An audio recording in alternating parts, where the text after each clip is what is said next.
Hello everyone. This is a new series centered around cybersecurity and how to keep yourself, your money, and your data safe on the internet. I'll be leveraging my cyber experience in both the academic and professional sector to help us through this journey. The theme of this episode will be the hunter's dilemma, and how exactly it relates to being safe on the internet. The hunter's dilemma goes as follows. In the event that two hunters are being chased by a bear, you don't have to be able to outrun the bear. You just have to be able to outrun the other hunter. The same exact principle applies to being safe on the internet. You don't have to be unhackable, and of course that's not possible. You just have to be harder to compromise than the next guy. Most cyber criminals are not targeting a specific person. With the exception of those going after extremely rich people, they're usually just targeting hundreds of people and going after the ones that they find the most information about. As long as you're safe online and your information is not all out there in the open, they're not going to be targeting you. So how do people fall into that targeted category? Well, it's pretty simple. Having poor password security, lack of dual-factor authentication, and not using common sense when browsing on the internet.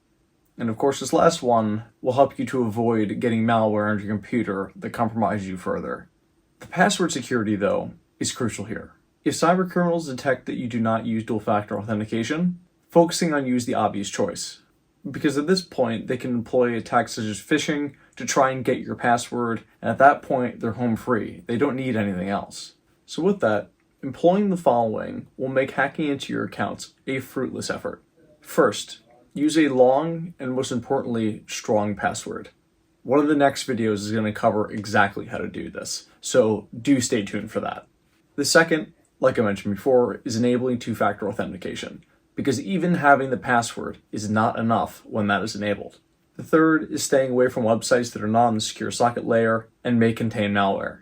And the fourth, which is crucially important, is not responding to emails that you don't know the origin of, especially not clicking links within these emails, if you're not completely sure that this email is legitimate and is one that you're expecting. If you follow these four simple steps, it will completely change your security posture and make the metaphorical bear in this situation move on to the next, far easier target.